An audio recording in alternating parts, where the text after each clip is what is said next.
mahasiswa apa nih? Dari Universitas Loya. Jurusan Penyuluhan Pertanian.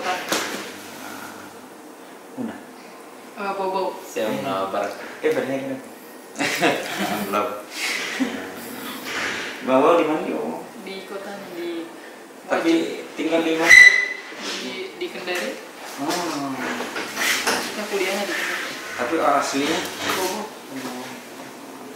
Di sini kami datang itu untuk memperlihatkan daripada kerajinan yang dibuat oleh ibu-ibu di Desa Lambangi, sekaligus meminta petunjuk dan arahan Bapak terkait hal ini karena kan kita ingin adanya keberlanjutan. Ini kegiatan dari Kementerian Pendidikan.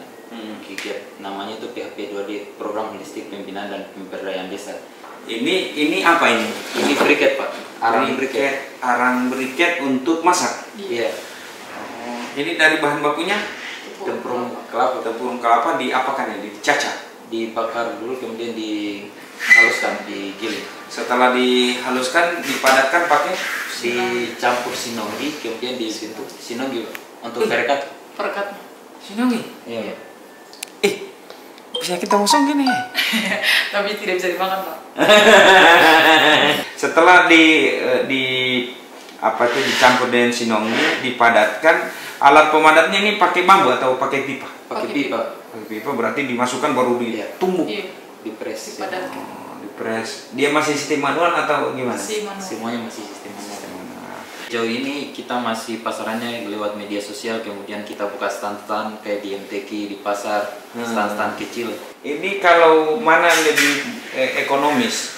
Briket ini dijual arang kayu atau pakai arang ini? Briket yang sudah dipadatkan. Kalau yang mana yang bagus tentu saja briket karena kan banyak keunggulannya. Kualitasnya. Iya, kualitasnya juga. Dia tidak berasap. Kalau arang yang lain kan berasap. Iya. Kalau ini lakukan pembakaran tidak berasap. Bisa digunakan beberapa Tinggal kali. bara lagi, kemudian bisa digunakan sampai beberapa kali. Iya. Masa sih? Iya. Kalau di Indonesia memang Pak masih sangat jarang menggunakan arang briket. Kebanyakan kalau kayak di Surabaya yang briket ini mereka ekspor ke luar negeri Pak. Ini bukankah briket ini bisa dijadikan itu alat pembakar rokoknya orang Arab? Enggak. Bukan untuk kayak bakar-bakar ikan, ayam. Kayak camping biasa orang pakai yang begini Pak. Dengan siapa? Mei, Pak. Mei. Berarti bulan Mei. Ini Fajar. Mei dan Fajar ini satu fakultas. Satu jurusan Pak. Satu jurusan. Angkatan sama. Mei. Saya lebih sini Pak. Sudah berapa semester? Semester 9 Pak. Sudah lewat itu. Belum ada tanda-tanda. Kebetulan kan untuk kegiatan ini saya libatkan adik-adik saya. Hanya saya sendiri tuh yang senior tuh Pak. Jadi angkatan di bawah sama ada 18, semester 7, 5 dan 3 Pak. Belum ada niat selesai. Insya Allah sudah tahap pakai Pak. Hanya saya temani di Tahap akhir apa? lagi menyusun Pak. Menyusun apa? Proposal. Bisa Pak. Oh, gimana dulu proposal itu masih ada hasil, masih ada tutup, masih lama aja itu. Siap. Tapi pembimbing bagaimana progresnya? Alhamdulillah sejauh ini membantu Pak. Alhamdulillah Pak, kita juga sudah adakan logo juga. Oh, sudah dapat Maksudnya tapi belum ada hak hak paten. Iya. Itu mungkin makanya kita bentuk komunikasi untuk di pemerintah apakah bisa membantu sejauh ini atau seperti apa. Kalau ini dia dalam kalau potnya. Ini pakai apa nih Mei dibuat? Dirakit pakai tangan saja ini. Ini pakai tangan saja. Tapi dia akan sama semua hasil anunya. Kami kan ada 4 kelompok Pak. Jadi 4 kelompok itu kan yang kita ajarkan ada 2 bentuk love sama bentuk bulat seperti ini. Namun karena antusias ibu-ibu tuh jadi banyak bentuk yang dihasilkan. Kayak bentuk tiang, bentuk kerucut, sama bulat dan kotak. Jadi ada 4 kelompok, masing-masing kelompok kami ke satu bentuk yang fokus. Kemudian cara pembuatannya dia dirakit. Jadi ada rumus-rumus tertentu dari ibu punya rumus-rumus untuk buat ini. Jadi ada panjangnya berapa sentimeter, kemudian kalau model begini, ini semua akan sama modelnya. Maksudnya kan jangan sampai orang pas disimpan di rumah ada yang mencong sini, mencong ini. Enggak, sama. Pertanyaannya saya kemudian, ini untuk memisahkan sabuk ini dari kan setelah diambil kopranya, diambil kelapanya, ini memisahkan ini sabuk kelapa ini pakai apa? Dicabut-cabut atau apa? Iya Pak. Kemudian kan ini Pak, mereka ini masih menggunakan manual, jadi mereka hanya menggunakan tangan. Nah itulah kita bangun komunikasi dengan pemerintah setempat, jangan sampai bisa dibantu dalam akses mesinnya. Kan ada sebenarnya mesin pemisah antara kokopit dan kokofiber. Ini kan masih kokopit apa itu? Kokopit itu adalah serbuk-serbuknya Pak. Kalau kokofiber itu yang serat-seratnya. Yang mana itu kokopit? Kalau kokopit itu sama kokofiber masih dua-duanya di kokopit sama kokofiber. Satu kesatuan. Iya, satu kesatuan. Yang mana itu kokopit? Itu yang ini, yang serbuknya, yang ini jatuh itu kokopit. Kokofiber yang begini Pak. Serat-serat. Kalau di mesin kan dia bisa terpisah antara kokopit sama kokofiber. Nah, sekarang pertanyaannya, kalau kokopit itu dipakai untuk apa? Kalau dia untuk bagus untuk tanaman, untuk pupuk. Jadi dia kalau pakai manual dia masih bagus. Jadi bisa ada pupuknya satu kali. Kalau di kolaka kan Pak ini ada sebenarnya. Jadi tapi bedanya kalau kita masih ada kokopit dan kokofibernya. Jadi termaksud dalam pupuk tanaman secara tidak langsung. Berarti ini sudah ada yang produksi di kolaka? Di kolaka ada mesinnya mereka Pak. Oh, mesinnya. Berarti di sana yang belum ada tinggal mesin pemisah kokopit dan kokofiber. Ini pasaran yang bagus nah? Pasarannya kan ini bagus karena bukan barang yang cepat busuk. Karena ini ibu-ibu jual pasti suka karena nilai estetikanya sebenarnya. Dan ini kalau dikenal di luar pun pasti kan ini barang ekspor sebenarnya Pak, bagusnya. Kalau dikenal di ekspor lebih bagus lagi. Cuman kenapa sekarang kita gencarnya di lokal dulu supaya masyarakat Sutra dulu dia tahu kalau ini dari desa Lambang.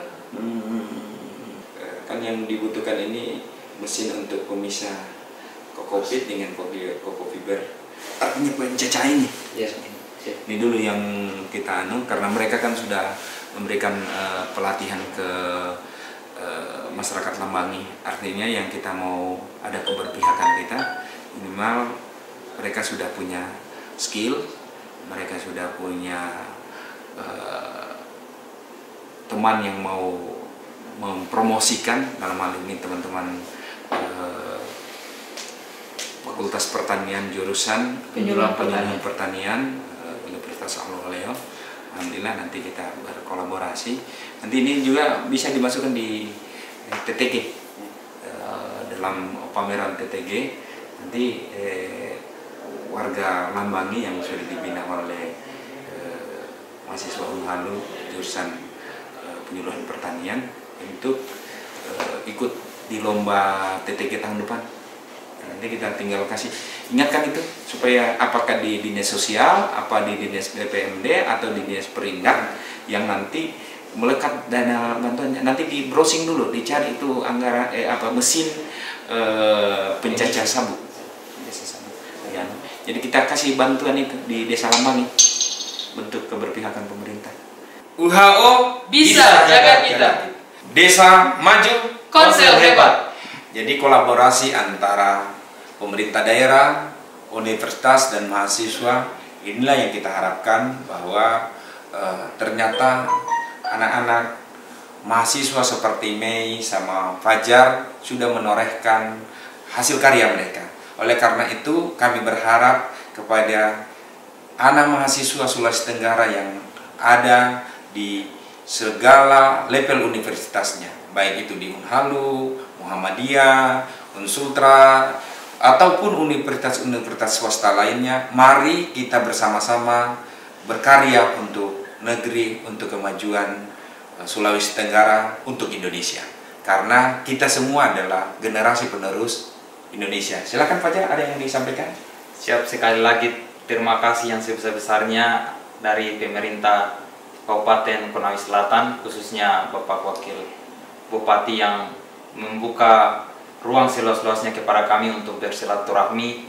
Semoga apa yang menjadi harapan kita bersama bisa tercapai. Khususnya adik-adik saya di Universitas Al-Leo, saya berharap marilah kita mengamalkan Tridharma perguruan tinggi pendidikan, penelitian dan pengabdian. Pengabdian adalah puncak dari semua itu. Makanya marilah kita bersama-sama untuk bagaimana caranya mengabdikan diri kita kepada masyarakat. Hal seperti ini harus adik-adik contoh karena ini betul-betul bermanfaat dan sangat dirasakan oleh masyarakat. betul-betul kami ucapkan banyak terima kasih atas sambutan dari Bapak Wakil Bupati yang kemudian akan terus berkelanjutan ke komunikasi ini dan tidak akan putus. Artinya puncak dari keberlanjutan adalah ketahanan masyarakat di Salambang itu sendiri. Oke, dan yang terpenting kenapa Mei Fajar duduk di tempat ini, saya ingin memesankan kepada generasi muda yang ada di seluruh Sulawesi Tenggara dan Indonesia, terkhusus Konawe Selatan, bahwa kalian punya masa depan yang lebih cerah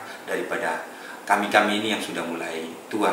Artinya kalian bisa jadi duduk, bukan hanya duduk numpang duduk di tempat duduk saya, tapi di tempat duduk saya atau di tempat duduk lainnya ini akan kosong suatu waktu.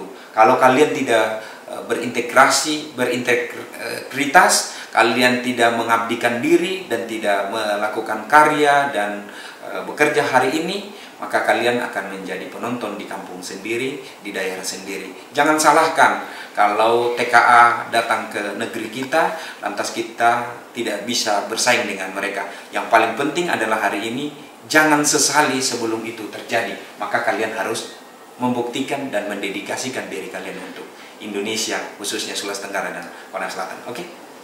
Siap.